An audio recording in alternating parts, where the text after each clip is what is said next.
বাচ্চাকে হাসি খুশি করার জন্য আজকে পুরো দিনটা উৎসর্গ করলাম, তাকে একটু আনন্দ একটু বিনোদন দেওয়ার জন্য। আজকে একটা স্পেশাল দিন, কারণ বাচ্চাকে নিয়ে চলে এসেছি সাফারি পার্কে। সকাল থেকে ওর এক্সাইটমেন্ট দেখার মতন।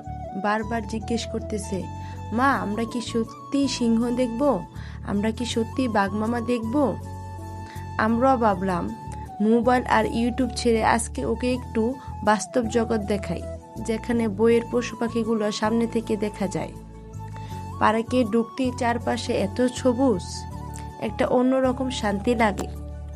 শহরের কোলাহল থেকে একটু দূরে এসে মনে হলো এই সময়গুলো আসলেই খুব আনন্দের। বাচ্চার চোখে আজকে শুধু অবাক হওয়া, হরিণ দেখে খুশি, বানর দেখে হাসি, বানরকে কলা খাইতে যায়, বাদাম দেয়। তারপর আরো পাখি তো আসি, পাখি দেখে তো একদম ও থমকিয়ে গেল। সবচেয়ে মজার মুহূর্ত ছিল যখন ও প্রথমবার জিরাফ দেখলো। এত বড় গলা দেখে বলতেছে, মা এটা কি সত্যি নাকি কার্টুন। আমরা যতটা না ঘুরছি তার চেয়ে বেশি উপভোগ করছি ওর খুশিটা। এই ছোট্ট মুহূর্তগুলো আসলে জীবনে সবচেয়ে বড় স্মৃতি হয়ে থাকে, যেগুলো একদিন ছবির মতন বেশি উঠবে। আজকে এই ঘোরাঘুরি শুধু একটা ট্রিপ না, এটা ছিল বাচ্চার সাথে কাটানো একটি সুন্দর সময়, যেখানে হাসি ছিল, আনন্দ ছিল, আর ছিল অনেক ভালোবাসা। দিনের শেষে ক্লান্ত হলেও মনে একটা তৃপ্তি ছিল, আজকে ওকে একটু হাসাতে পেরেছি। তাই বলবো, সময় পেলে বাচ্চাদের নিয়ে এমন জায়গায় ঘুরতে যেও, কারণ ওদের খুশির মাঝে লুকিয়ে থাকে আমাদের আসল সুখ। এখন আপনাদের সাথে কিছু অভিজ্ঞতা শেয়ার করি আমার। সাফারি পার্ক যারা গিয়েছেন তারা তো ভালো করেই জানেন, আর যারা যাবেন তাদের জন্য বলতে চাই, এখানে গেলে অবশ্যই বাসা থেকে নিজের খাবার দাবার সব কিছু রান্না করে ওইভাবে প্রস্তুতি করে নিয়ে যাবেন, কারণ এখানের ভিতরের খাবারের মান খুবই বাজে। ভিতর থেকে আপনি একটা পানি কিনে খাবেন, ওইটাও ভালো বলবো না আমি।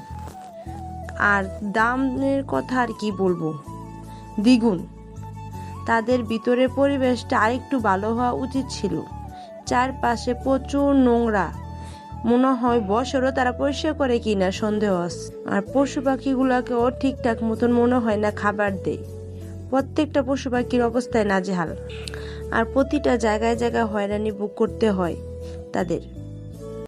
তারা প্রথমে এন্ট্রি ফি 50 টাকা করে নেয়, তারপরে ভিতরে গেলে শুরু হয় তাদের আরেক নতুন ব্যবসা। প্রত্যেকটা জায়গায় তারা আবার নতুন করে এন্ট্রি ফি নেয়। তারপরে যদি বাঘ দেখতে যান, সিংহ দেখতে যান, ওইখানে তো সেই লম্বা সিরিয়াল ধরে দাঁড়ায় থাকতে হবে। আবার ভিতরে গিয়ে যে আপনি একটু তৃপ্তি সহকারে বাচ্চাকে বাঘ বা সিংহ দেখাবেন, ওইটারও কোনো ব্যবস্থা নেই। তাদের বাসের মধ্যে না আছে কোনো ফ্যান, না আছে কোনো এসি, প্রচণ্ড গরম। বাচ্চাদেরকে দেখানোর জন্য একটু বাসটা স্লো করে চালাবে, ওইটাও না। তারা এক দৌড়ে বাস নিয়ে ভিতরে যাবে, আরেক দৌড়ে বের হয়ে চলে আসবে। বাচ্চারা কিছুই দেখতে পারে না। বাচ্চাদের আনন্দের জন্যই আমাদের মূলত এই জায়গাটায় আসা।